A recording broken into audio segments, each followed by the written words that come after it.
Hello and welcome. We are with Mr. Ernest Rwamucyo, the High Commissioner of the Republic of Rwanda. So thank you so much for joining us. Thank you. Trade with Rwanda has been increasing as far as India is concerned. What is the real potential? There's huge potential, and that's part of the reason I'm here, to interact with the industry, with business leaders, and to boost the connection. The connection between the two countries are already very good, and the business interaction is growing. So two things are happening. There's a trade aspect with the Indian exporters and Rwandan business people interacting, particularly in areas of construction.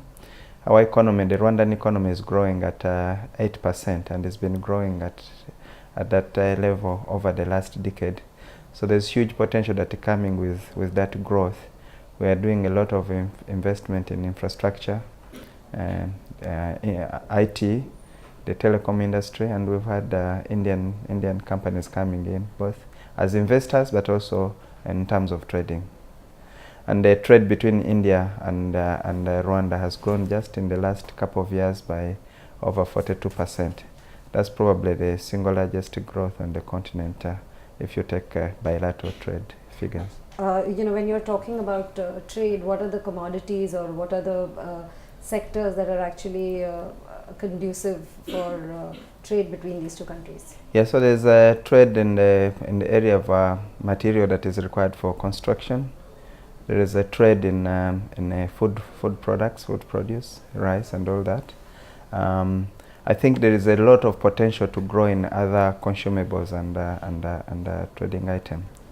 The big catch also is in investment. We have big big companies that are investing in our energy sector, in the IT sector, and also in agro-processing. So it goes either way. Trade and investment goes both ways. Starts with either an investment, then trade follows, but it's doing very well. It's interesting you speak of investment, because a lot of Indian companies have been investing in several countries around Africa over the past few years. Now, where do you see, what is the real potential of this investment, and do you see more Indian companies wanting to come there? Yes, there are more investors actually coming in. Just as by March this year, we had investment projects from Indian investors worth $0.5 billion US in Rwanda, and that's a big peak over the last few years. And after that, we've signed quite huge contracts with some Indian companies in energy, in the areas of energy. We have a big company, P2 Power.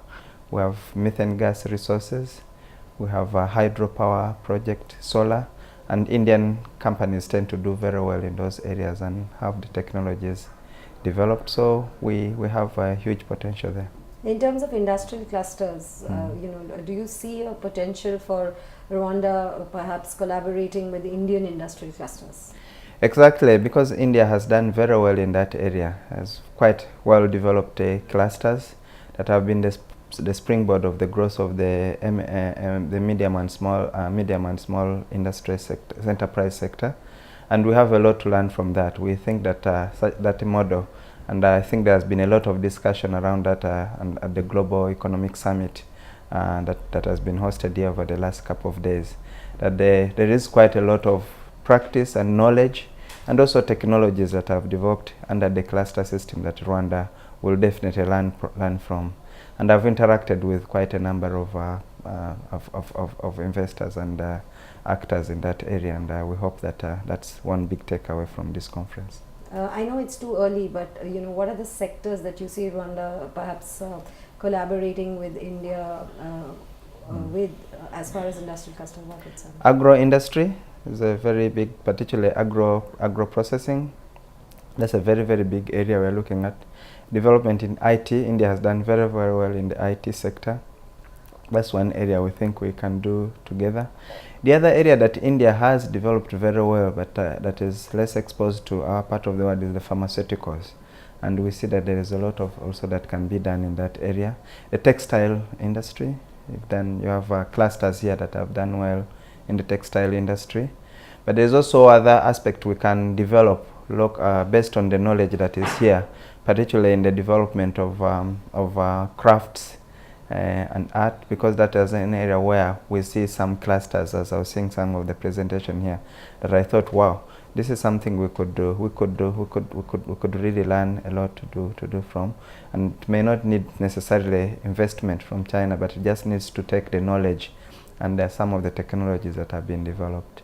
Finally, what is your outlook on the India-Rwanda trade relations over the next few years? Certainly, the connection between our two countries are great, really excellent. We have a lot of long history of interaction with India. We actually have third generation, fourth generation Indians who are established in Rwanda, and continuously there is that interaction, and I think the prospects are very, very good.